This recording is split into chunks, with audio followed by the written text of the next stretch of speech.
hate it when the buttons move. Yeah. Okay. Welcome to Texas in the spring. We have no idea what the weather's going to be like. Send money. Kofi.com, the blanket fort. Because apparently we've got storms forecast through the weekend. Yeah, through the entire weekend. If you like coffee and generally good guys altogether, kingharves.com, really good coffee. And they have some that they dedicated to us. There's a Blanket Fort blend and a Raconteur Press blend. And if you're new to coffee, you can't go wrong by trying one of those two. Yeah. Let them know you heard about it from us when you order. Among the Leaves tees, t-shirts for all your smart-ass t-shirt needs. Also, let them know you heard about it from us. And it looks like we've already got a start in the chat, which has been running. Boy, no kidding. No kidding. Yes, the great big bill passed the House, and in that is the provision to take silencers off, actually suppressors off the list. It was apparently added, according to our postman, it was added last night. Yeah. So it did pass. So we're 1/3 of the way there. Mm-hmm. However, as Rick alluded to earlier, it has to get through the Senate. Yeah. But we're getting there. And if I was telling our postman, if it doesn't pass this time, we'll try again next session. Yeah. That's the way the anti-gunners took it away from us, and that's the way we'll get it back. Yeah. It's one nibble at a time. And I think the same thing is going to happen with the concealed carry reciprocity,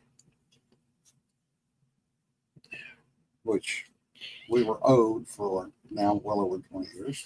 I still think that's covered in a full faith and credit clause, but yeah, but who are we to say that? Yep. Well, as far as New York's concerned, there will never be a law that allows handguns. Yeah. Period. I mean, well, not unless, of course, you're a member of the elite. Yeah. Yeah. Speaking of which, Kermit needs coffee. Yes, you do. Thank you for King Harves. Yes. Get good coffee. Get good coffee. Thank you for being out there at work last night. We do appreciate what you do. And Tom says his rep voted against it, but I understand why. Well, I don't. The other thing, sadly, a couple of Israeli embassy people were killed last night in D.C. Metropolitan Police Department fucked it up again. They do not allow external security at buildings in D.C. because they don't want anybody outside with a weapon but them. Yes, D.C. has concealed carry. But allegedly. Yeah. But that does not apply to security companies. So they had a guy pacing up and down in front of the Israeli Museum in D.C. last night. Nobody called the cops. People started coming out. And this guy walked up to 4 of them and killed 2. The 2 that he killed were a man and a woman who were obviously in love.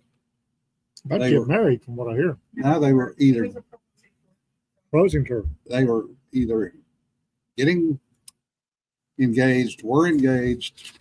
In any case, they were planning to be married. Doesn't matter. Now they're dead. So this is another strike against the Metropolitan Police Department, as far as I'm concerned. FUCKEDAGAIN. Fucked again. Oi, oi, fucked again. Oi, oi. Yeah. Metro PD has fucked us again. And as Rick says, murdered, premeditated and incited by the media. Yes. Apparently, the United Socialists in America are crawfishing hard on the fact that he was member. One of their sycophants for years. Yeah. Oh, he left a long time ago. Yeah, right. Whatever. Yeah. The other thing is, I'll get this out of the way now before we start the food discussion, which I know is coming. I have a rant. Memorial Day weekend is coming, folks. This will be the 3-day weekend.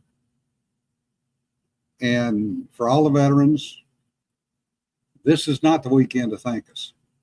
No, This that's is for the dead. weekend to remember those who did not come home. So It your is not, cookouts, it is not the first barbecue season of the year. Is not the reason you celebrate it. your cookouts and everything else are brought to you by those who did not make it back. And I will tell you, if you ever get the chance, go see the Tomb of the Unknown Soldier in Washington, D.C. Be respectful. Oh, yeah, be respectful. Well, if you're not, the guards will make sure you're respectful. I've been there quite a few times. I was lucky enough, one of my former coworkers was an ex-tomb guard. He did a full tour at the old guard. And lo, these many years later, still walked like a tomb guard. I'll bet. Yeah. Gets knocked into you. And because he had a medallion, he's allowed to go back. Very cool. So they took me and he and his wife took me down there, and I got a tour of where the guards actually stay, and of Arlington, which was interesting. And it was kind of funny in a way because his wife was reminding him of things. And I looked at her and she smiled and she says, "Who do you think got him through the friggin' thing?" She says, "I'm the one that made up all his flashcards. I'm the one that quizzed him.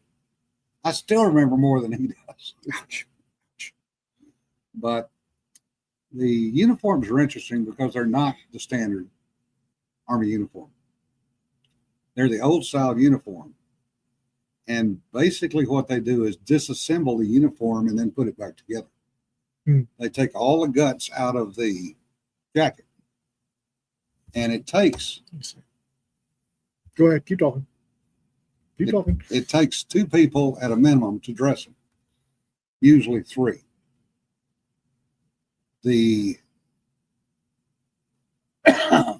Because everything is very precisely measured and set. You basically remain at attention the entire time from the time you start going on shift until you're done. And you never sit down. But somebody else has to sit there and measure it because you cannot set your uniform up yourself because you'll never get it right. Yeah. And they tug and they pull it down and they reposition everything and they tuck it just right. And the weapons are also interesting because they are technically not loaded. However, there are loaded weapons in the guards area just in case. And there is a ready response team that is always there. But no, they're not just ceremonial, but they're also not loaded during their shift unless something comes up. And yes, they do march 24/7, regardless of the weather. Yeah. That is a true statement, Rick. Military wives do not get enough credit for their support. They never do. Except for those who assume their husband's ranks. Yes, they do wet their gloves for better grip on the rifle. And it's interesting because the first thing that they do when they come off shift is they immediately have to clean a rifle, which takes them about a half an hour because they basically disassemble a rifle, put it back, clean it, and then put it back together to stand their next shift. And they're 24-hour duty cycles, so they're there for an entire period. And they will usually stand at least 3 watches during that 24-hour period. Yeah, Rick, we're trying this directly from StreamYard, so I don't have to screw with trying to get YouTube to load. YouTube doesn't like us. So we'll see how long this works. We're on a product called StreamYard, which is actually very good. So far, we've been able to get up a lot quicker, Yeah. and we haven't had the try again multiple times. multiple times. And I'm still trying to figure out what all the little extra buttons do. So, Rick, I'm on a new Mac, so it's not the Mac's fault. Yeah. Tom says, I would not want to be that group that makes the guards unsheath those particular swords. No. A whole bunch of emotional traumas about get dealt with, Oh, yeah.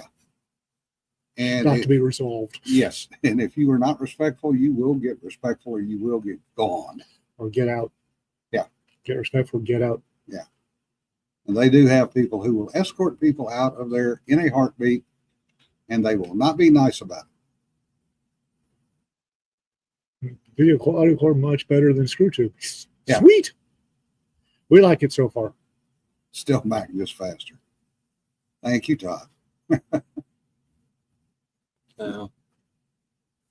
So anyway, that's my rant for Memorial Day. So as you're enjoying your weekend, take a moment and remember those that didn't come back.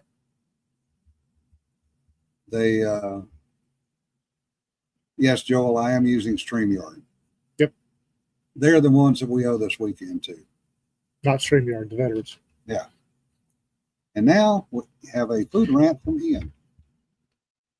I'm friends with and follow a lady on Facebook who goes by Louisiana Girls, and she posts little funny cartoons and recipes, and inevitably she gets comments from idiots regarding the way that's not a proper gumbo recipe.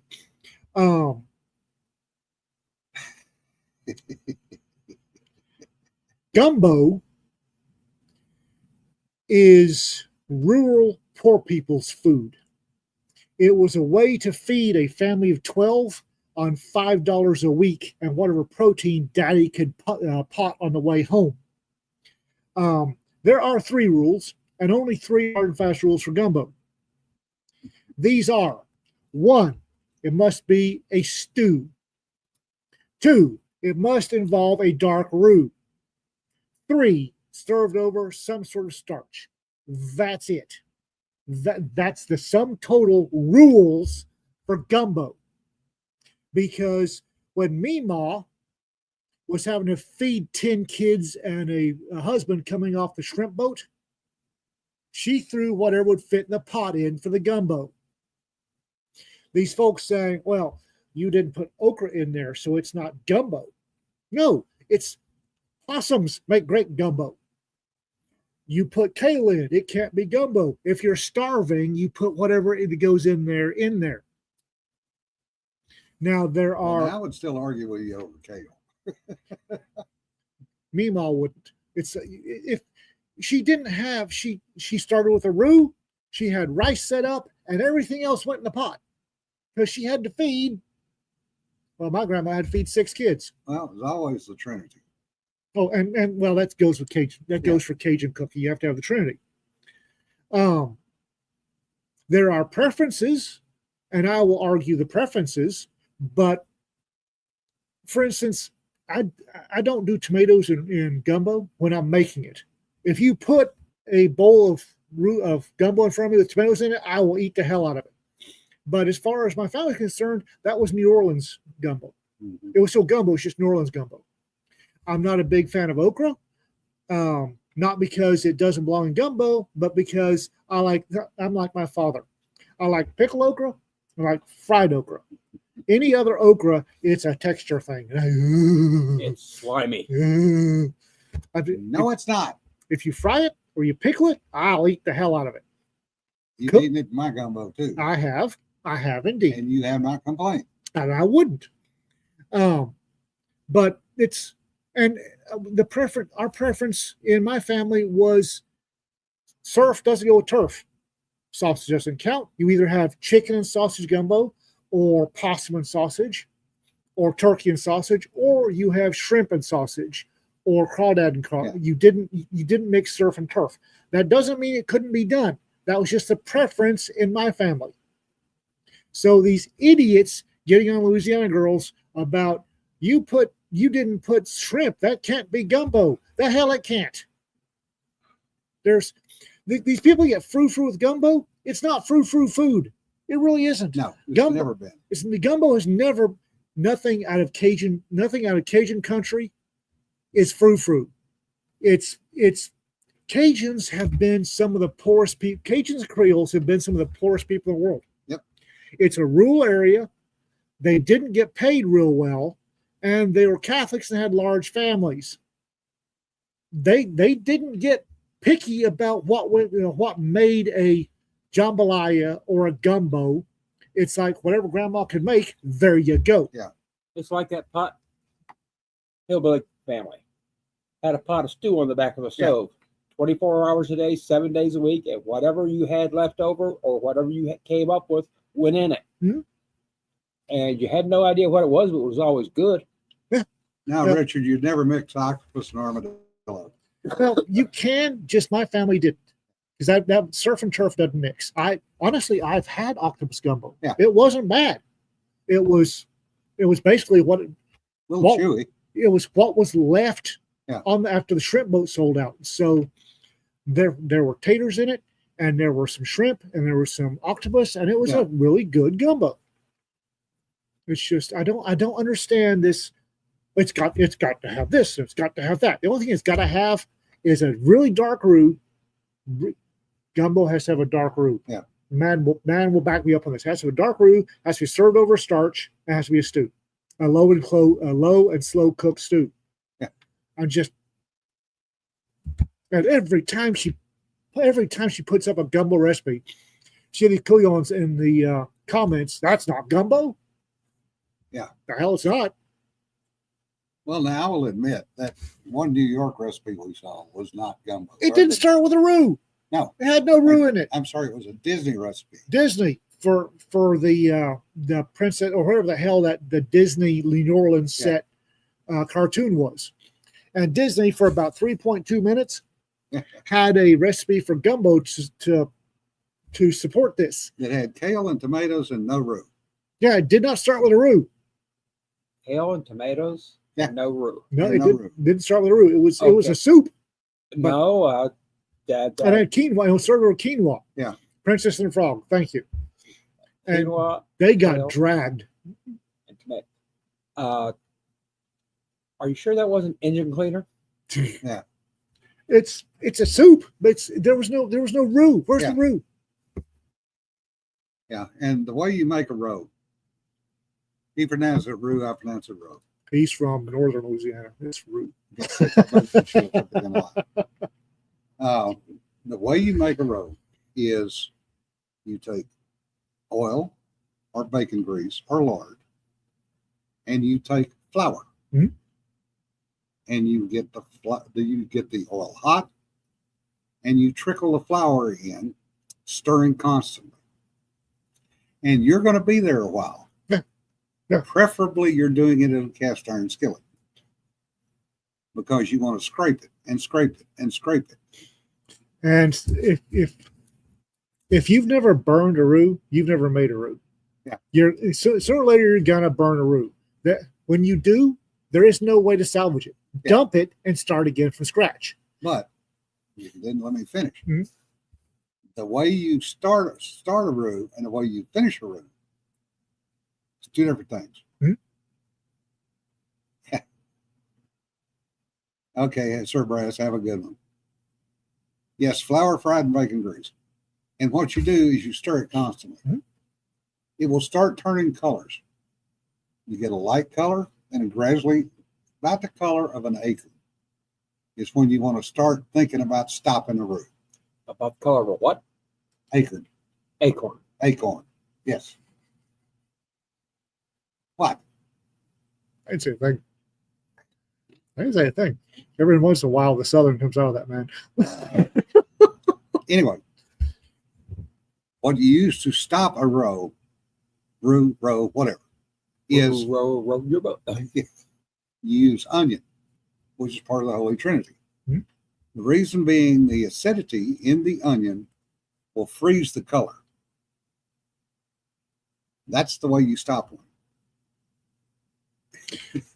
The way I was taught to stop a roux is just by putting the veggies or half a ladle of stock. What you're wanting to do is cool it down enough to stop the cooking process. Yeah. Because like I said, and if you're making a roux, and you can watch an experienced cook who knows how to make a roux, because they will go to the bathroom first. Yeah. And they'll have a drink by the stove. Because you're going to be there a while. You'll be there about half an hour. If you'll be there half an hour constantly stirring the roux. No, John, you never use milk. I know some people do. Okay, milk is for making gravy. Yeah. Which ain't the same. I've never put milk I've never put milk in a gumbo. No. That sounds interesting. I'll try. And it's great for gravy. That's why you make one of the gravies. If you're making a church gumbo, you start the night before. Yeah. You take a chicken and a smoked turkey wing and a guajillo pepper and then poultry seasoning in a slow cooker, covered it with enough water and then you let it cook overnight. In the morning, you add a little more water. Then you shred the meat off the bones and strain out the guajillo pepper and the spices. So you have broth and meat. Yeah. And then you pop your can of whatever you drink, go to the bathroom, open your whatever you're going to drink, pour whatever you're going to drink, and then you make your roux. And you take half a ladle of your broth in there. Then Holy Trinity goes in, and you want to cook the Holy Trinity. You want to sweat it. Yeah. You want it to get where the onions are caramelized or transparent. Yeah. And then just go from there. Yeah. And You're RK making me is hungry, exactly folks. correct. Roe goes into gravy Oh, yeah. making, but gravy is a separate food group in the South. Yes. Roux go into a lot of things. Yeah. They really. If you've heard of bechamel, the French bechamel, that is a light roux. Yeah. It's a blonde roux. No, mirepoix is onion, celery, and carrots. The Holy Trinity is onion, celery, and bell pepper. Yeah. Mirepoix is the French. Yeah. That's for your bechamel. Bechamel is it's just a blonde roux with a Yeah. French accent. And you've got blonde roux, you have medium roux, you've got brick roux, and you've got dark roux. Brick roux has tomato in it, and the difference between blonde, medium, and dark is just how long you're cooking it over the Yeah. fire. Yes, differs. There's always garlic, but that's That's a the Pope. separate thing. That's the Pope. Yeah. That's the Pope. No, garlic is what you substitute for celery if you're wise. No. Now, celery adds a flavor you don't get Yes. from anything else. I know that's why you substitute garlic for it. Yeah. Yeah, Richard. Every recipe for bechamel looks like a gravy to me. It is. It's a gravy. light blonde roux, and Yeah. it makes a great base. It makes a great base for gravies, for mac and cheese, any number of things. Years ago, Cedar was on a trip to New Hampshire, and so I did a Facebook post. My wife's gone, so I had a brioche rounds with a bechamel sauce. For those of you that Biscuits and gravy, in other words. Yeah. Yeah. Yeah. And John alluded to it earlier. You can use milk if you're making something like a sauce, Bechamel's milk. but for actual Cajun food, no. Because milk was too precious. Because Also- you had one cow and you had to get the butter, and the kids had to have something to drink in the morning. And what was left over was made into buttermilk. Butter, buttermilk, cream, and then Yeah. the kids got to drink what's left. Yeah. Um. And if you're real lucky in the summer, you got to have ice cream. Ooh. Also, if you're making a medium or a dark roux, don't use butter. Use an oil with a high smoke point, because it's got to get rocking hot. Yeah. Mac Rothman hates celery with passion, and why? Why? Okay. I'm not serving him food. I don't care. If I was serving him food, if he was invited to dinner, I would worry. But I'm making gumbo. Yeah. If I make Cajun food, it's going to have the Holy Trinity in it. Yeah, Joel, that's a good point. Rothman's likes and dislikes are chosen for maximum outreach. Yeah. And, I get tired of that. Just like I got tired of Mike Williams stuff. Same reason. I've got better things to do with my time than listen to somebody dump on somebody else for petty crap. If you don't like, if you tell me you don't like celery and I've invited you to a meal, I will do my best to keep celery out. Yeah. If you don't tell me and you bitch about it, yeah, Mona Lisa says it tastes like hairy water. Yeah, that's fine. We've cooked for Mona Lisa and never had a problem. I need to cook for Mona Lisa again. Kind of boring. Yeah. The vehicle for cream cheese. Or peanut butter Yeah.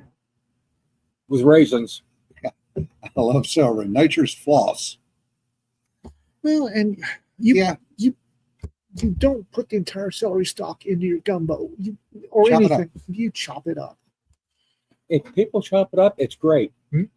It's when I get these chunks that are about the size of a shooter marble. Yeah. And I'm trying to swallow it. Nope, I cut it into little half moons, and it goes into the roux. After I've just stopped the roux, in goes the Holy Trinity, which is the Now, celery. Tom, that's a Southern saying. Tom says, ants on a log. Oh, That was the peanut butter and raisins. Yep. Yeah. one of the best things for celery flavor, Richard, is celery salt. Actually, Yeah. It's one of the few things I'll use instead of. I've got onion powder, and I have no idea how many years it's out of date. Because if I want onion flavor in something, I'll add onions. Yeah. Celery is the only thing that celery salt is the only thing that adds a certain something that celery doesn't. Well, the other thing you can do with when you're making up your appetizers, if you're really bored, is you take cream cheese and mix it with chopped or shredded brisket, and then stuff it in the celery. No, just give me the bowl and a spoon. No, But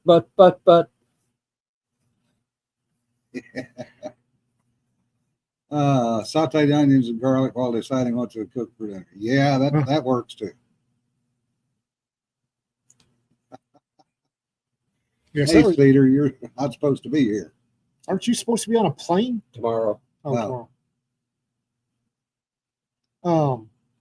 It's Tuesday. She's not supposed to be here. Oh, okay. All right, this is Thursday. Shit. Okay. Yeah. I get confused. Powdered garlic powder and celery cedar staples. Yeah, Nancy, it depends on what you have available. That's one thing that I do love about the South is we tend to get more fresh vegetables, so we don't have to go to the powders and stuff like that. I've got some, and I've used it in some things, but quite honestly, I'm at the stage where if I need garlic in something, I'll smush a garlic. Yeah. I've got garlic powder. I don't remember the last time I used it. I've used it before. I mean, there's nothing wrong with it. And I've got onion powder, and I've got multiple powders. I'm at the point right now that if I want that flavor, I'll just grab the actual thing. I like garlic. Garlic is great. Garlic. Those people that dump on garlic, which is the jarred garlic, that stuff is glorious. Cedar is having one of those days. Well, of course, you were talking about the fresh vegetables here in the South. Yeah. Cedar goes out and picks whatever fresh vegetables and fruits Uh-huh. we got for the day. Yeah. And she brings them in and sets them on the counter in the kitchen. She's going to do something with them. Yeah. And she comes back and they're missing. Because you ate them. Me? Yes. Wasn't me. I have a large jar of minced garlic in the fridge, and pretty soon I'm fixing to have tomatoes because the Cedar, aka the tomato fairy, dropped off an heirloom tomato plant near our front porch yesterday. Well, better that than a paper bag full of zucchinis and No kidding. tomatoes. No kidding. This is the reason you roll up the windows and lock your car at funerals in the South, because if you And don't, at church. and at church, because if you don't, you come out and there'll be a bag of zucchini on you sitting on your driver's side in the seat. Zucchini bread. You can only eat so much of it. We have a freezer. You can still only eat so much of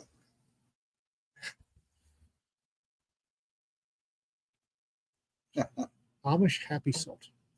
And I've we, not heard of that one. Yeah, either. It sounds tempting. what is it? Amish what? Amish happy salt. James Shard says garlic does drive away mosquitoes. Learned that first year in Iraq. Yeah. No, that's a thing. I didn't realize that was a thing until I came out of a funeral that we were doing escorts for in Bug Shuffle, and there were two big paper grocery sacks sitting in my cruiser. And one of them was zucchini, one of them was yellow squash. It's like, I was a bachelor. Yeah. It's like, so I went over to the food bank and I said, is that zucchini? No, we've got enough. Thank you. It's like, what the shit? So Tom says we have the same issues here. We had fruit trees growing in the yard for 25 years. Never seems to make it into the house. But the kids always have stained fingers and lips when they come in. Yeah. and that's okay. That's okay. And then I was a bachelor. I'm not that fond of zucchini. And I wound up with, I swear to God, I had 5 or 6 large grocery bags of zucchini in the house by the time the zucchini season was over. It's like, please stop giving me zucchini. Tiff, that's not fair. Well, cut it into strips, bread it, and deep fry it. I can only eat so much zucchini. I'm sorry. Now, what I like to do with the squash is onion, squash, and fatback. Squash is poor people's food that for some reason, they want to inflict on everybody else because they had to eat it growing up. I don't have a problem with eating squash. Yeah, that's because you grew up on it. If you do squash right, I don't have a problem with it. Yeah. Rita does a roasted, a Roman style roasted squash that I just absolutely love. The boiled squash that tends to show up. Yeah, I'm not a fan of the boiled squash either. They cut it half lengthways and then cut it in half moons and throw it in boiling water. And Yeah, no. not my favorite food. Nancy says sister lives in Hawaii. They end up with a bag of avocados when they come out of church. Now I can do damage to some avocado. Ooh, I love avocados. What number of them? We're not going there. Avocados number is not a thing. Yeah, RK agreed. Boiled squash is too much like plum. Yeah. When somebody plants a truck garden of squash, if it's your first time, you don't realize how much squash that thing will produce. And you start to get desperate. When my mother and grandmother were alive and we had a family truck garden, they would only do a half row of squash and a half row of zucchini. Because those things overproduce to hell and gone. Well, it's real easy. You have hogs and chickens. I don't. Yeah. If we're starting a little truck garden. Rita's gotten bitten by the gardening bug again. Or still. And I spent had to borrow Cedar's truck for 2 trips to Itchy Paw, 1 trip for mulch and 1 trip for compost. And then I hurt for 3 days because I had to take a shovel and unload a full thing of compost and then a full thing of mulch, and I hurt for a while. So we're growing stuff in the front, and Cedar's tomato plant's fixing to go in there. And then I'd like to find I need a Tam jalapeno and a Mad Hatter pepper that somebody has. Managed to grow to the point where it's got fruit, because otherwise you'll never keep it alive Otherwise, long it'll enough to have friggin' fruit. die. Don't plant tomatoes until August. Whoever that is doesn't live in Texas. Nothing lets you plant it in August. Now the tomato plant the Cedar dropped off was already hip high. Yeah. It's going great guns. So Hey, James, good to see you. Yes, a benefit of being unemployed is you end up getting a lot of yard work done in the home improvement projects. No, not necessarily. Well, if people do. if as handy as he is, yes, he'll get all of the stuff done that's been stacking up. I, on the other hand, because I still do not have freaking schedule for back surgery, have projects piling up and can't do shit to fix any of it. Yeah. Build a fence and a grapevine trellis. Ooh, I've got one. I've got one. It's going into the ground. And then we're going. Americans apparently don't know about tomato sandwiches. Yeah. Which was a staple in Africa and Europe when I was growing up. Tomato sandwiches were a thing. tomato sandwich and mayonnaise. Yeah. Yeah. A little Mayonnaise, bit of salt. big slab of tomato, cheese. Does anybody know what hoop cheese is? Apparently, folks don't know about hoop cheese. Hoop cheese apparently went out of fashion in the 1990s because it was seen as poor people's food. Hoop cheese is a rural Southern thing. Have you ever seen the cheese in the little drum about that big covered in red wax? Yeah. And it's a lovely yellow cheese, almost like cheddar. Yeah. That's hoop cheese. How many of us grew up poor? You can tell by who knows what. Hoop, Hoop. Hoop cheese. It's an easy farmer cheese. But it doesn't last very long. It's got a short shelf life, which I never saw hoop cheese in the market last very long anyway, because everybody always grabbed it. Yeah. It was inexpensive. But I derailed myself. A nice slab of little mayonnaise, nice slab of tomato, a circle of hoop cheese, and go to town on Wonder Bread. Has to be on Wonder Bread. Big dummy and drippy. Yeah. Caprese, Tom's going to try and introduce the family to Caprese. That ought to be fun. Caprese is great. Yes. Caprese is Roma tomatoes, sliced thin with good quality Italian cheese over the top of it. Mozzarella. Mozzarella. That's Huh? mozzarella. Buffalo mozzarella is great. However, you cannot get it here. Well, you can. It's hard to find. Well, and if you find it, you're going to pay through the nose for it. Yeah, it's worth it though. Yeah, but a decent buffalo mozzarella or mozzarella Fresh basil. and fresh basil. And a dribble of balsamic vinegar. Yeah. And some good olive oil. Yeah. And happy girl. Yep. Not hungry, but- I have made it quite a few times for an appetizer, Hmm? Oh, and there is never any left. Well, hoop cheese, like I said, hoop cheese in the 80s, when we moved to the States when Dad died and things got kind of rocky there for a bit, I discovered my love of hoop cheese. And my grandmother always had it for Granddad. Granddad would have a Whop biscuit with Jimmy Dean sausage and a half moon of hoop cheese. And then he'd have two of them for breakfast every morning. That was his breakfast. And then Sounds good. yeah, hoop cheese was everywhere in the 80s. And apparently in the 90s, people started going, ew, that's poor people food. And you can't find it anymore, which just annoys the crap out of me. Oh, there's so much that we used to be able to get, and Oh, you go looking for it, and well, no, that's not a thing. Tom, it's not. You don't milk a buffalo. It's called buffalo mozzarella because the section it came from in Italy, The hump. and it's also the best mozzarella is in water. yes. Fresh mozzarella in Italy, there's nothing like it. Yeah. And mozzarella is actually pretty easy to make. You can make mozzarella if you've got a little time. Yeah. Mozzarella is actually pretty easy to make. And Hoop cheese unpasteurized is too. milk. Hoop cheese is too. Yeah. It was a farm thing. It was easy. It was easy and quick to make. Hoop cheese was easy and quick to make. It didn't, and because it was easy and quick, it didn't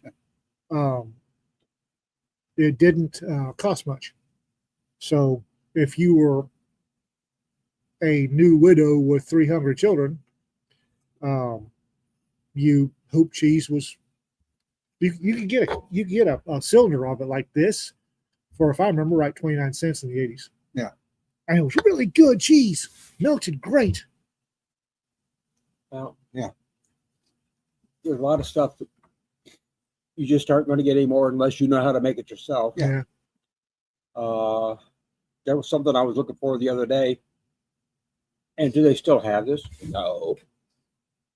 You have to go on eBay to find it, and it's 12 prices. James Copley says 2 standard size paper bags of food items for $20. When I was in Good high luck with school, that yeah, shit. when I was in high school, That's um, $100 today. yeah, no kidding. The 65 pound, the number 65 heavy paper grocery bags. When I was sacking for $3.35 an hour minimum wage, figured on average you could get between $10 and $20 worth of food into one of those big, Yeah. heavy paper bags. Have you tried that these days? That's a little lunch sack now for $20. You got to add a zero. I went shopping the other day. Nancy looked up hoop cheese. Sounds like cheese curds or nope. No, Nope. It's a lot like a cheddar. Yeah. It's kind of like a mild cheddar. Well, it's actually made from cottage cheese that's been pressed out. Is Yeah. it? Yeah. Oh, And guess nice. what? There's some places near here that don't have it. They have hoop cheese? Yeah. Ooh. basically, you can't afford to go to the store with less than $100 these days. No realistically. kidding. Realistically, Uh, the one of the ATMs in town, American National Bank, the ATM, you can get 50s out of it. And that's been a couple of years now that you can get $50 out of an ATM, because 50 is the new 20. Yeah. Used to be you get whatever you wanted in 20s. Now it's in 50s. I remember when they came out saying 60 was the new 40, and I thought they were full of it until I realized they were talking about money. It's one of the reasons we started our garden, and we were so delighted to see the tomato fairy came by. Is we're getting guys. It'll be the next thing the government cracks down on is home gardens because Why? well, I don't have to worry about it because I have a black thumb. I can't. it's I can do a lot of things. we'll keep you supplied. Grow anything is not one of them.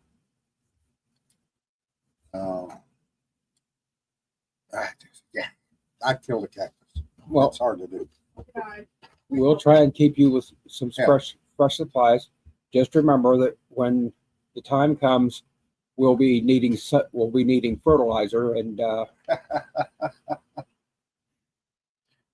Um, lawn Oh, pig God, mix yeah. fertilizer. God help you live in an HOA. Gardens are remote.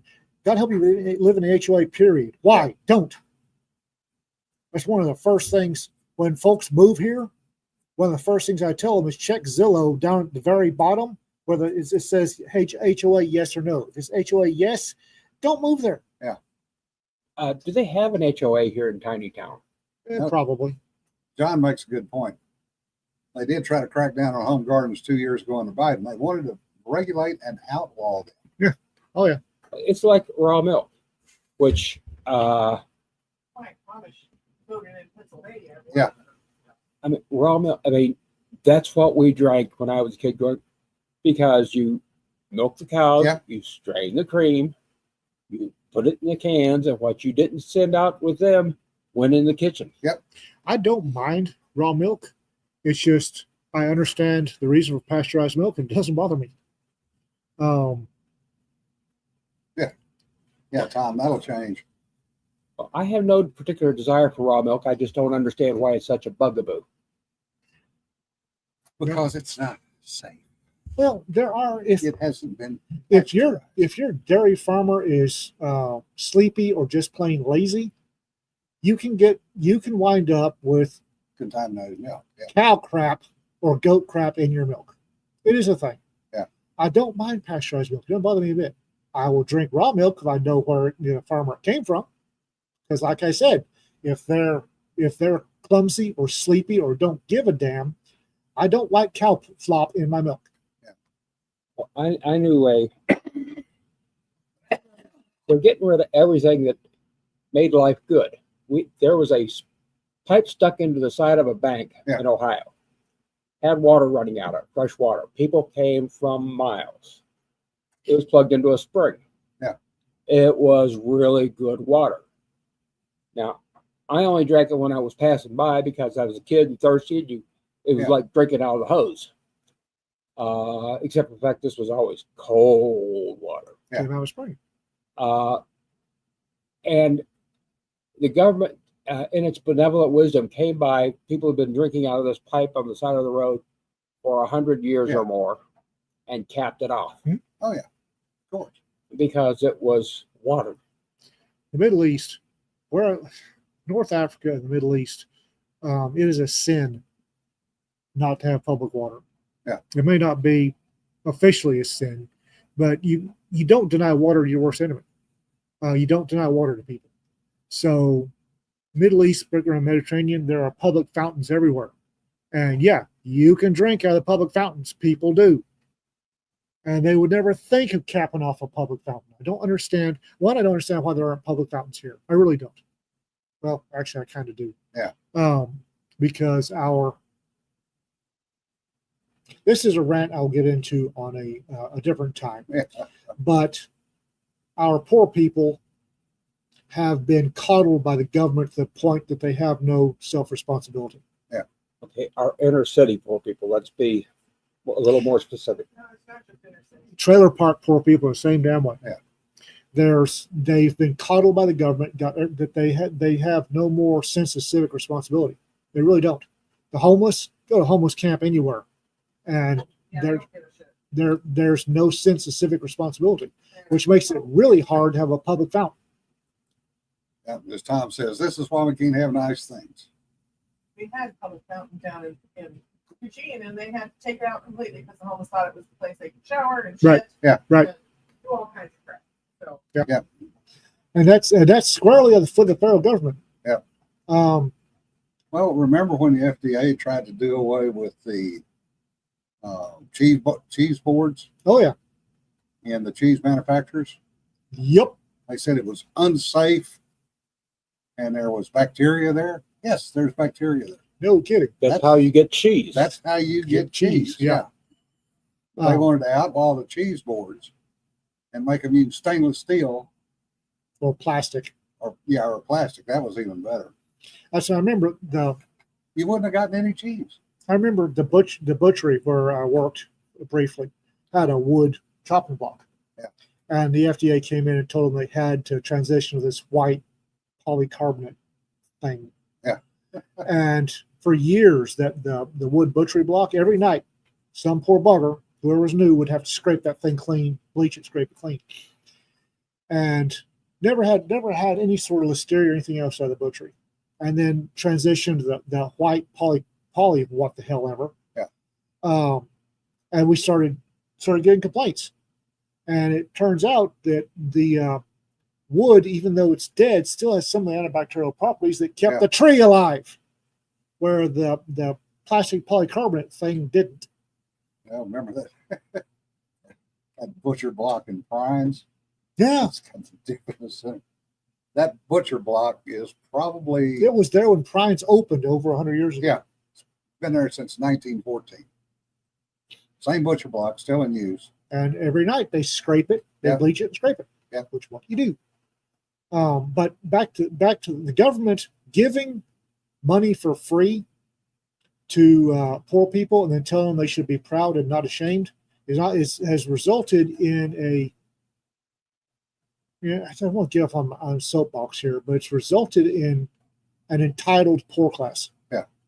It needs to go back to, if you're poor and you need money, you go hat in hand to the local church. Yeah.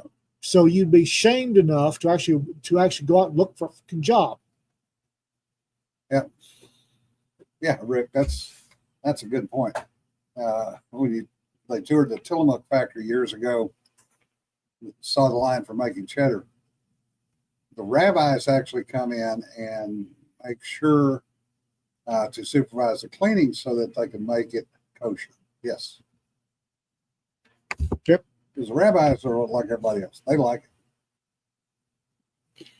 Having these too clean is part of why allergies are so common. And it's not just too clean, it's antibiotic everything. Yeah. If you've got antibacterial soap, get rid of it. If you have antibacterial dishwashing liquid, get rid of it. If you're using hand sanitizer, if you're using hand sanitizer every 5 minutes, get rid of it. Oh, and this is a good point.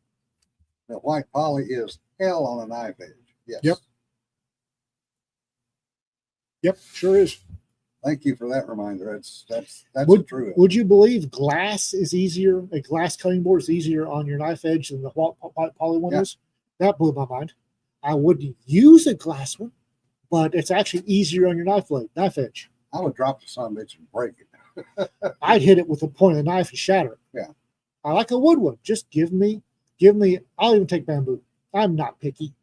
My mother's got an acacia wood cutting block that's just, and whoever made it had, I think, 1x1. He started out with a 1x1. Yeah. And then he cut it in, and then 90 degree the grain Yeah. every. And that thing is so nice. Yeah, our friend out of Utah made some beautiful cutting Oh, boards. no kidding. Those things are glorious. And I screwed up. They were supposed to be in the raffle. I did not realize that his throwaway comment was he was making them for the raffle. So they showed up after the raffle. Oh, dear. And I went, "Do you want them back?" He goes, "No." I said, "All right, well, who do you want them to go to for Christmas presents?" So that's why some people down here got some very beautiful cutting boards. Get wood cutting boards. Yeah, And if you have wooden cheese cutting boards, boards. get wooden ones. Yeah. I'm not wrapped around the axle about microplastics or plastics and everything. Not wrapped around the axle about it. But I do tend to go. I do think that the plastic stuff is less effective, less good Yeah. than the traditional stuff. and less satisfying. Yeah. If You can do that. you've got a 150-year-old butcher block table, Mhm. there's a satisfaction to working on that. Yeah. That you won't get off of disposable whatever. I do like my knives, and we've got kitchen knives that have got plastic handles, and they're okay. They're not bad, but there's just something about a hand turned wooden grip on a knife that feels good. Yeah. How much of the microplastic panic is because we can detect it better now? I've got a better one for you. Isn't it odd that the microplastic panic and the solutions for it dovetail so neatly with the eco freaks? Yeah. Just throwing that out there. It's amazing how you get told that beef is full of microplastics, but bugs aren't.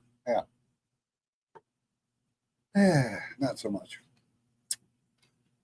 That's a rant for another day.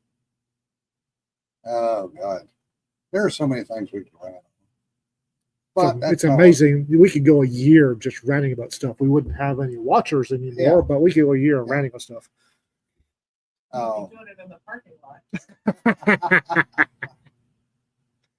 No, it's just amazing that the microplastics dovetail so neatly with the massive restrictions the eco idiots want us to. It's just, I'm sure, coincidence.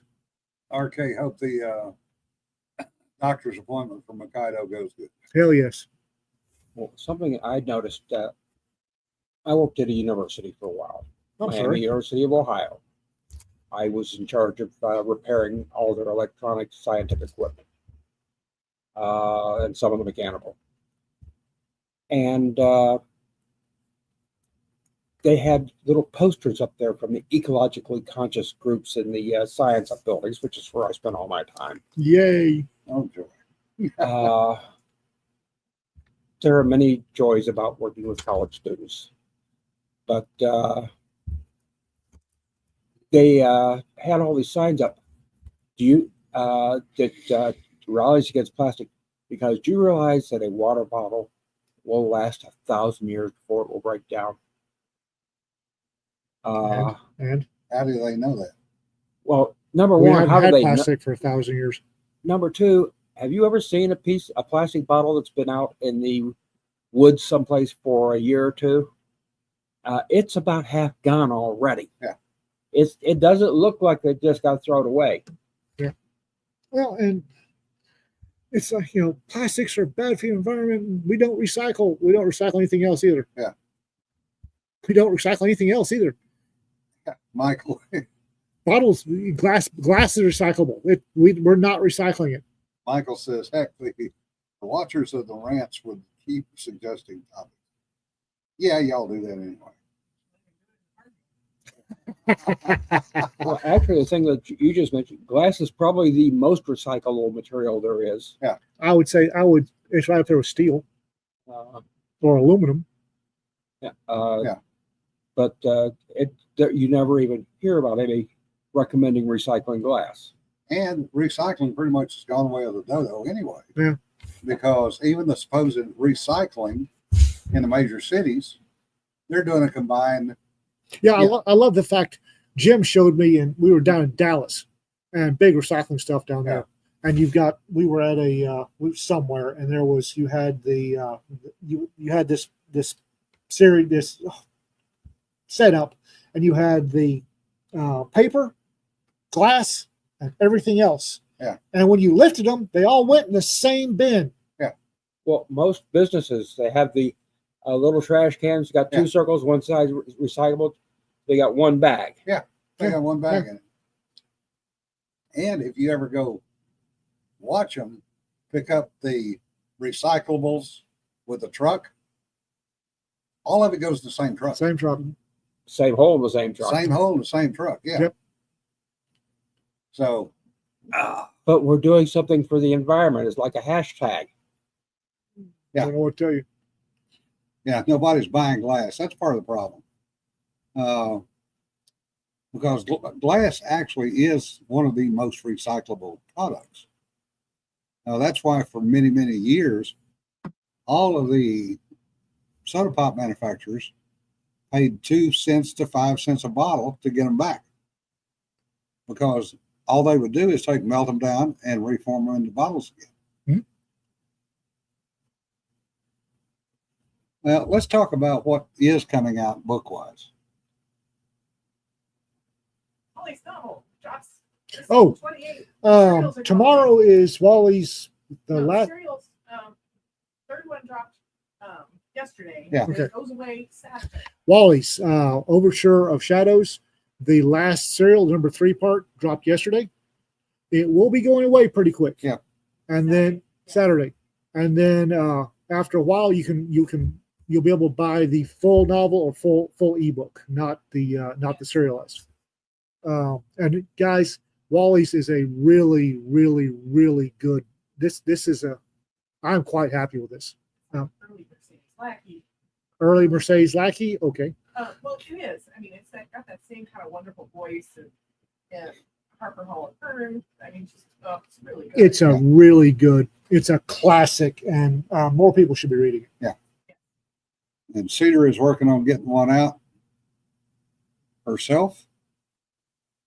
I am trying to write when I can, and I'm not doing real well with that because of the friggin' pain meds. But Why do you think we keep giving you stuff to read and give us your opinion Yeah. on? James Fable, has got a yeah, bunch of new Fey Wars. Fey Wars through Canon, right, Jim? Yeah. Yeah, Canon Publishing has a whole bunch of new Fey Wars. Good.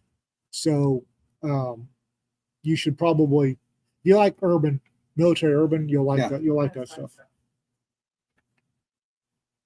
So look around, see what's out there. Support your independent authors. Buy our books. We like Yeah. to eat. People griping from Canon Public. Yes, people are griping about not having stuff to read. They're not looking. Yeah, the folks who are griping just aren't looking. We're out there. Yes, We're- here's going kiss for Damocles. Not yet. Jay Kenton says, "Hey, kiss for Damocles." Where's Yes. we have Not yet. Next week, dear. So One more week. We're getting there. We have a playbook we're sticking by, working rather well. Patience, young grasshopper. And on that note, we've wasted another hour of your Patience, young time, Jedi. folks. And since we're on StreamYard, we don't even see how many people like us, so we don't have to worry about it anymore. No, we just 47. we- 47 so far when there's so many watching. I mean, seriously. 34 watching and 7 likes. Wow. Wow. Petty sweaty, yeah. Don't even know why we do this, since nobody appears to like us. Yes, please have a safe weekend, folks. And like I said, if you're going to have a picnic, take a moment to remember those who did not come home. Yes. And remember, don't sweat the petty stuff, don't pet the sweaty stuff. And this time I can say it and be right. Have a good weekend. See you, folks. Bye. I'll take care.